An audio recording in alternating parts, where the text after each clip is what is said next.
You open your fridge and reach for that bottle in the back, the one you bought for a recipe months ago. You unscrew the cap, and the smell hits you. Pungent, fishy, almost overwhelming. You wonder if it's gone bad. But no, this is what fish sauce is supposed to smell like. It's one of those ingredients that seems wrong at first. Too strong, too intense. But add a few drops to your cooking, and suddenly everything tastes better. Richer, deeper. But here's something that might surprise you. Fish sauce is made from exactly 2 ingredients: whole fish and salt. That's it. Just fish and salt sitting in barrels for an entire year. So how does raw fish become a savory liquid without rotting? What's happening during those 12 months? And why does something that smells this bad taste this good? Let's explore the process. Fish sauce is ancient, way more ancient than soy sauce. The Romans made a version called garum. They fermented fish intestines with salt and used it on everything. It was the ketchup of ancient Rome. When the Roman Empire fell, garum disappeared from Europe. But in Southeast Asia, the tradition never stopped. Vietnam has nuoc mam. Thailand has nam pla. The Philippines has patis. Different names, same thing. Fermented fish, salt, thyme.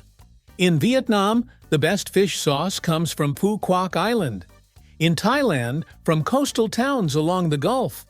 These places have been making it the same way for centuries. It starts with fish, small fish, usually anchovies or sardines. These aren't the fish you'd eat for dinner. They're tiny, 3 to 4 inches long, caught by the millions. The fish are used whole, heads, bones, guts, everything. This is important because the enzymes in the fish guts are what make fermentation work. Fresh fish are mixed with salt immediately after they're caught. The ratio matters. Too little salt and the fish rot instead of ferment. Too much and fermentation stops. The standard ratio is about 3 parts fish to 1 part salt by weight. The fish and salt are layered in huge wooden barrels. A layer of fish, a layer of salt, another layer of fish, more salt, over and over. Then it's sealed and left alone for a year. Here's the thing. The fish don't rot. They ferment. There's a difference. Rotting happens when bacteria break down proteins and create ammonia and sulfur compounds. That's the smell of decay. Fermentation is controlled breakdown. The salt creates an environment where only certain microorganisms can survive. Halophilic bacteria, salt-loving bacteria. These bacteria, along with enzymes from the fish, slowly break down the proteins. The process creates amino acids, compounds that taste savory and umami-rich instead of rotten. The high salt concentration is what makes this work. During the first few months, the mixture is a thick, chunky paste. By month 6, the fish have broken down significantly.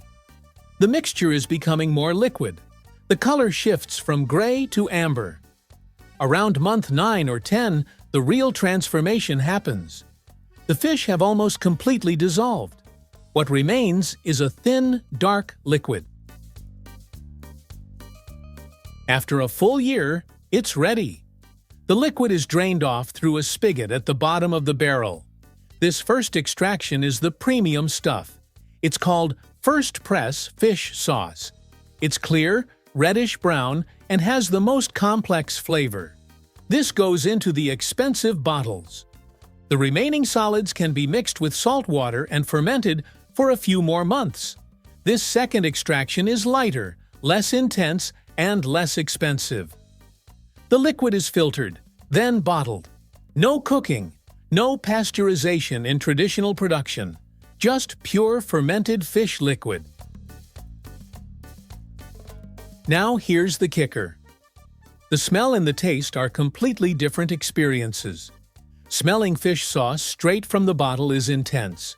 Your brain registers it as something that's gone wrong, too fishy, too pungent. But when you cook with it, something changes. The volatile compounds that create that strong smell dissipate with heat. What remains is pure, savory depth. A few drops in a stir-fry, a spoonful in soup. It doesn't make food taste fishy.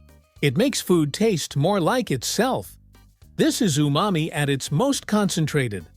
The amino acids created during fermentation, especially glutamic acid, amplify everything else. In Vietnamese cooking, fish sauce is the foundation. It's in pho, in spring rolls. Every Vietnamese kitchen has a bottle. In Thai cooking, it's equally essential. Pad Thai, Tom Yum soup, papaya salad. Even Western chefs have started using it. A secret ingredient that adds depth without being identifiable.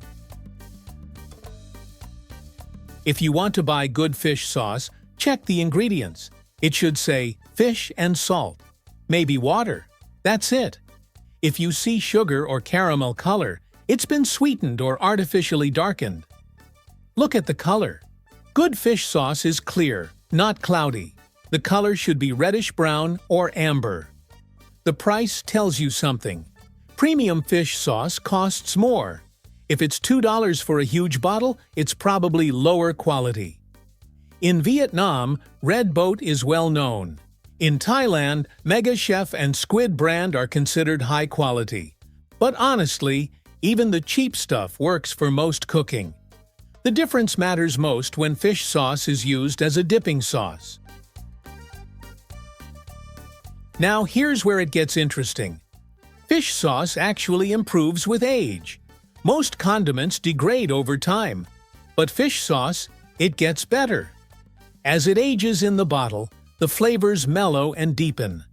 Some producers age their fish sauce for 18 months or even 2 years before bottling. And once you open a bottle, it doesn't really go bad. The salt content is so high that bacteria can't grow. So let's go back to your fridge. You're holding that bottle, the one that smells so intense. But now you know it's whole anchovies and salt that sat in a barrel for 12 months. You know enzymes and bacteria broke down fish proteins into amino acids. You know the smell comes from volatile compounds that disappear when you cook with it. You know it's fermentation, controlled breakdown that creates flavor instead of decay. The next time you add fish sauce to your cooking, you'll understand why a few drops change everything. 12 months of fermentation. Concentrated umami. A technique unchanged for centuries. That's the process. We reveal how things actually work, one story at a time. If there's something you'd like us to explore next, let us know. Until then, trust the process.